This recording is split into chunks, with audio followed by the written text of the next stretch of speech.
사람들은 나이가 들면 자식에게 무언가를 남겨줘야 한다고 생각한다. 집이나 땅, 돈 같은 물질적인 재산이 그것이다. 나 역시 평생 그렇게 믿으며 살았다. 하루하루 일만 하며 모은 돈이 고스란히 자식들의 미래를 위해 쓸 거라 생각했고 그게 부모로서의 마지막 책임이자 역할이라고 여겼다. 하지만 은퇴를 앞두고 계산기를 두드려 보니 남겨줄 유산은커녕 내 노후조차 장담할 수 없는 현실이 눈앞에 있었다. 그때 깨달았다. 지금 필요한 건 자식에게 줄 집 한 채가 아니라 내가 은퇴 후 어떻게 살아갈지에 대한 선택이었다. 그렇게 나는 유산을 포기하고 삶의 방향을 바꾸기로 했다. 첫 번째 선택은 건강을 지키는 것이었다. 주변을 돌아보면 은퇴 후 돈은 조금 넉넉해도 건강을 잃어 병원 신세를 지는 이들이 많았다. 내 친구 중 한 명은 직장 다닐 때 하루 12시간씩 책상 앞에 앉아 일만 했다. 퇴직 후엔 그동안 못 다닌 여행을 가겠다며 계획을 세웠지만 은퇴 2년 만에 무릎 관절염과 고혈압으로 장거리 이동조차 어려워졌다. 결국 모아둔 돈의 절반을 치료비로 쓰고 버킷리스트는 미뤄진 채로 하루하루 병원과 집을 오가는 삶이 됐다. 그 모습을 본 나는 돈보다 몸이 먼저라는 생각이 확고해졌다. 은퇴 직후 가장 먼저 한 일은 새벽마다 동네 뒷산을 오르고 식습관을 바꾸고 과거에 미뤘던 정기검진을 받는 것이었다. 처음에는 이 나이에 뭘 새롭게 시작하나 하는 의구심도 있었지만 시간이 지날수록 몸이 가벼워지고 활력이 생기니 삶의 질이 확연히 달라졌다. 무엇보다 건강해진 덕분에 혼자서도 원하는 곳을 다니고 취미활동에 참여하며 사람들을 만날 수 있었다. 두 번째 선택은 관계에 투자하는 것이었다. 은퇴 후 가장 무서운 건 외로움이라는 걸 깨달았다. 직장 시절엔 바쁘다는 이유로 친구와의 약속을 미뤘고 가족과의 대화도 줄어들었다. 퇴직 후에야 시간은 많아졌지만 그동안 멀어진 인연을 되돌리기는 쉽지 않았다. 내 이웃 한 분은 은퇴 후 아내와 단둘이 집에 있는 시간이 늘었지만 대화는커녕 하루에 몇 마디도 나누지 않는다고 했다. 자식들은 각자 가정과 일에 바빠 명절이나 돼야 얼굴을 볼 수 있었고 그는 점점 말수가 줄어들고 우울증 증세까지 겪었다. 이런 모습을 보고 나는 의도적으로 사람을 만나기로 했다. 동창 모임에 나가고 독서 동아리에 가입하고 동네 복지관에서 진행하는 강좌에도 참여했다. 처음엔 낯설었지만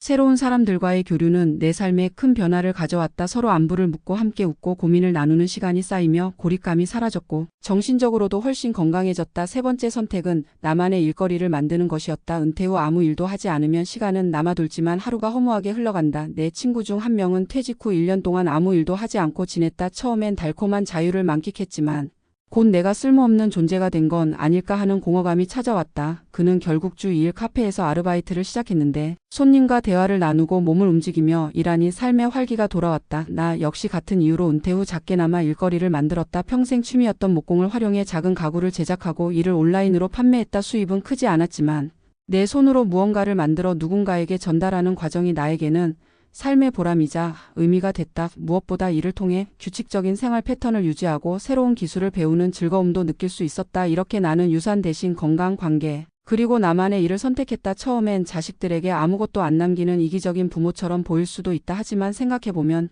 내가 병들고 외롭고 의욕 없이 사는 모습을 남기는 게 진짜 이기적인 일이다. 건강하게 사람들과 어울리며 의미 있는 일을 하며 사는 내 모습은 자식들에게 물려줄 수 있는 가장 값진 유산이 됐다. 그것은 돈으로 환산할 수 없는 살아있는 삶의 본보기다. 은퇴 후의 선택은 단순히 노후 생활의 방식이 아니라 남은 인생을 어떻게 살 것인가에 대한 선언이다. 물려줄 재산이 없다고 해서 남은 삶이 비참할 이유는 없다. 오히려 그럴수록 내가 더 단단하게 서야 하고 나 스스로의 행복을 지키는 방향으로 움직여야 한다. 결국 은퇴 후의 진짜 유산은 통장 잔고가 아니라 내 삶의 태도와 하루하루의 선택 속에 있었다.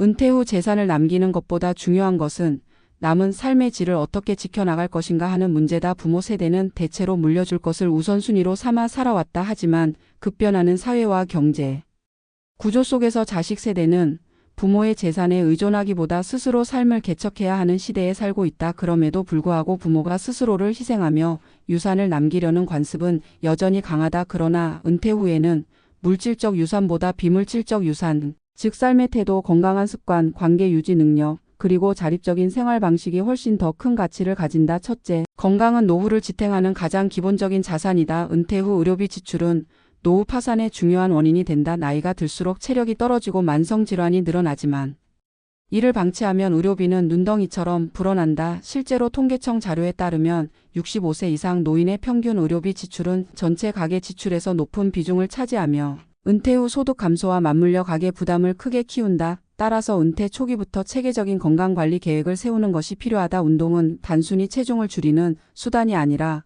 근육량을 유지해 낙상 위험을 줄이고 심폐 기능을 유지해 일상생활 자립도를 높이는 핵심 요소다. 여기에 더해 정기적인 건강검진은 질병의 조기 발견과 치료 비용 절감에 직결된다. 건강은 단순히 오래 사는 것을 넘어 의미 있게 사는 시간을 확보하는 필수 조건이기 때문에 재산보다 우선시되어야 한다. 둘째, 관계 자본은 노후 행복의 결정적 요인이다. 은퇴 후 사회적 역할이 줄어들면 인간관계는 급격히 축소된다. 직장에서의 동료 관계가 사라지고 경제활동이 줄어들면 자연스럽게 사람을 만나는 기회가 감소한다.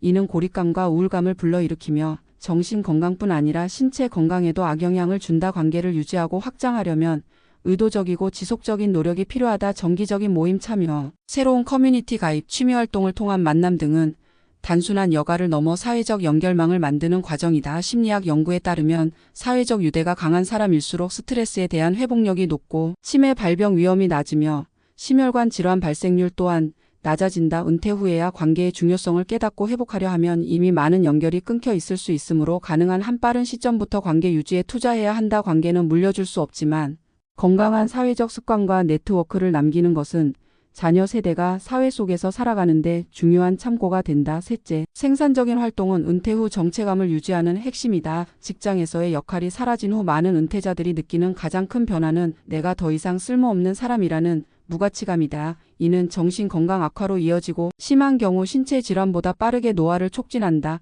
이런 이유로 은퇴 후에는 단순한 취미 생활을 넘어 스스로 사회에 기여할 수 있는 활동을 찾아야 한다. 그것이 유급이든 무급이든 상관없이 자신의 역량과 경험이 발휘되는 일이 중요하다. 작은 가게를 운영하거나 지역 사회 봉사에 참여하거나 온라인을 통한 재능 기부를 하는 등 형태는 다양할 수 있다. 핵심은 이러한 활동이 생활의 리듬을 만들고 목표를 부여하며 자기 효능감을 높여준다는 점이다. 경제적인 보상은 부수적인 효과일 뿐 중요한 것은 자신이 여전히 사회의 한 구성원으로 기능하고 있다는 자각이다. 여기에 덧붙여 은퇴 후에는 경제관리 방식 또한 달라져야 한다. 안정적인 현금 흐름을 유지하면서도 불필요한 자산 집착에서 벗어나야 한다. 특히 집 한 채를 남겨주기 위해 무리한 생활을 지속하는 것은 위험하다. 자산을 현금화해 필요한 곳에 쓰고 남은 자금을 스스로의 생활 안정에 활용하는 것이 바람직하다. 이는 단순히 소비를 늘리는 것이 아니라 자신의 삶을 유지하는 데 필요한 최소한의 안전망을 확보하는 과정이다. 금융 전문가들은 은퇴 후 소비를 생존비와 삶의 질 향상비로 구분할 것을 권한다. 생존비는 주거비, 식비, 의료비와 같은 필수 지출이고 삶의 질 향상비는 여행, 취미, 사회활동에 쓰이는 비용이다. 두 영역의 균형을 맞추되 지나친 절약으로 인해 삶의 만족도가 떨어지는 것을 피해야 한다. 결론적으로 은퇴 후 유산을 남기지 않는다는 것은 단순히 재산을 포기하는 것이 아니라 남은 생을 스스로 설계하겠다는 선언이다. 건강을 지키고 관계를 유지하며 생산적인 활동을 통해 자기 가치를 느끼는 삶은 물질적 유산보다 훨씬 더 큰 가치를 자녀와 주변 사람들에게 전한다. 실제로 부모가 건강하고 활기찬 모습으로 은퇴 후를 살아가는 것은 자녀에게 나이 듦에 긍정적인 모델을 심어주며 이는 돈으로는 절대 줄 수 없는 교육이자 선물이다. 은퇴는 끝이 아니라 다른 형태의 사회 참여와 자기 실현의 시작이며 유산을 물질에서 비물질로 전환하는 시점이다. 남겨줄 집 한 채보다 남겨줄 태도가 금액이 찍힌 통장보다 삶의 방식이 더 오래 남는다. 결국 은퇴 후의 성공 여부는 재산 규모가 아니라 매일의 선택이 쌓여 만들어낸 삶의 질에서 결정된다.